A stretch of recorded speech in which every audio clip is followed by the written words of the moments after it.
and I simply remove the telephone jack and plug it into this box here, the modem. I then take another wire from the modem and plug it in where the telephone was.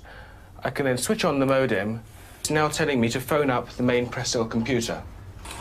So it's a very simple connection to make. Extremely simple. I'm now waiting for the computer to answer me. And things are starting to happen. Things are starting to happen. Why did you buy a computer? Well, I was very interested in the new technology and didn't want to be left behind. I don't think it's only for the youngsters at school now. I think us older ones will have to learn a lot about it. What is Internet anyway? Internet is that massive computer network, the one that's becoming really big now. What do you mean? That's big. How does one? What do you write to it like mail? No, a lot of people use it and communicate. I guess they can communicate with NBC writers and producers. Allison, can you explain what Internet is? The world is in financial disarray. Currencies failing, economies in wild flux, jobs being lost. But what if you could build an entirely new economy, one specifically designed for the digital realm? Well, that is the dream behind Bitcoin. Bitcoin, for those of you who don't know, is an electronic online currency that was created in 2009. It was made by someone who did it under the pseudonym Satoshi Nakamoto. Like any economy, you don't want too much too fast because then the value of your currency drops, or so slow that your economy grounds to a halt.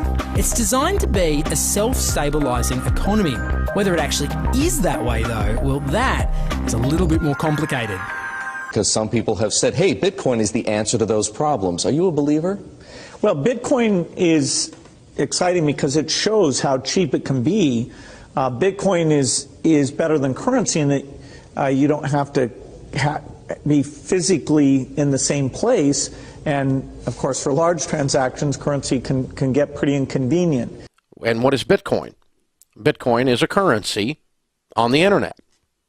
I sent 100 euros worth of Bitcoin from here in Tokyo directly to you guys through this camera, through the network, through the TV, right into your home. If I had tried to do that, send you the money with a traditional bank, it would have taken several days and probably cost 30 euros.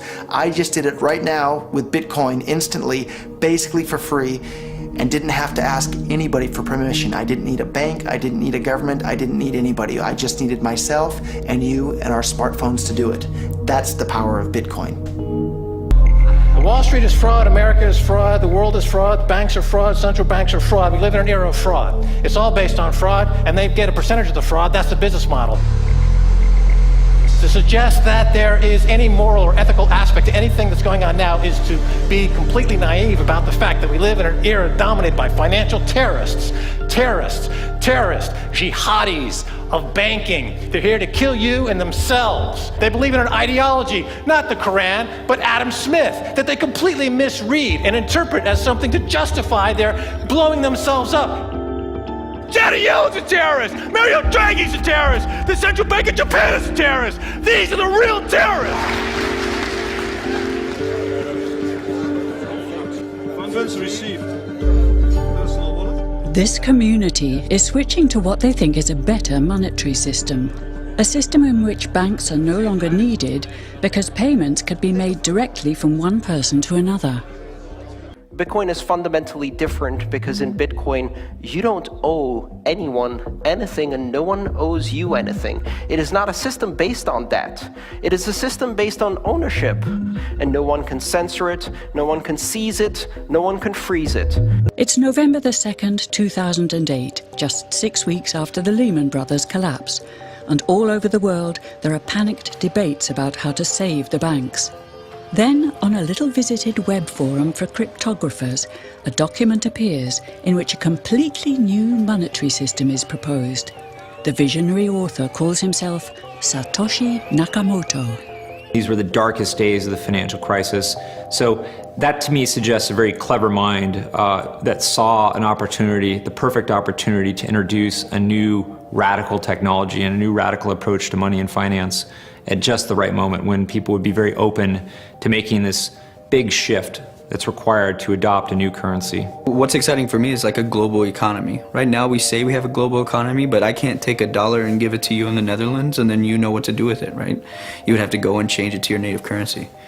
And when you kind of eliminate that step, and I can just send you one form of payment and you can send me a product in a matter of seconds, that starts to change things from a global perspective. How could this digital coin invented by this Satoshi Nakamoto become hundreds of times more valuable than the dollar? And why do enthusiasts like Roger Fear want the world to switch to bitcoins?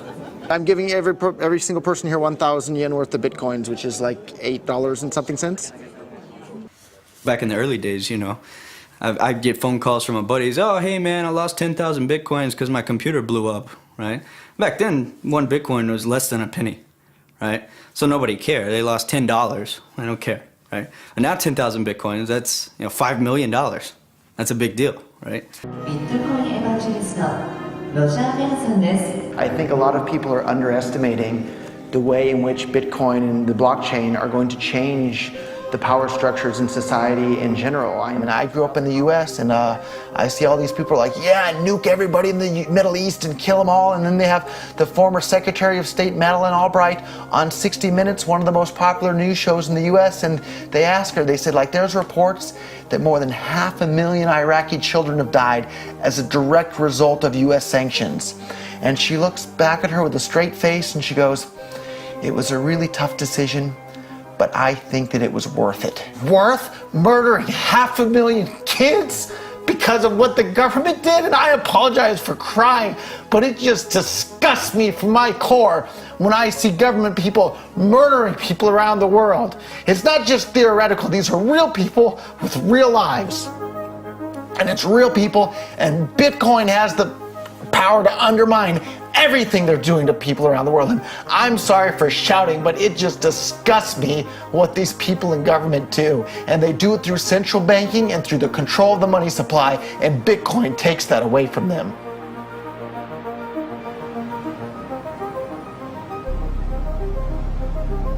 You can buy Bitcoin at the Shell station. Check it out. Good. Got $2. Hit finish. Oh. $2 Bitcoin, just like that, from this machine. I just turned cash into digital currency.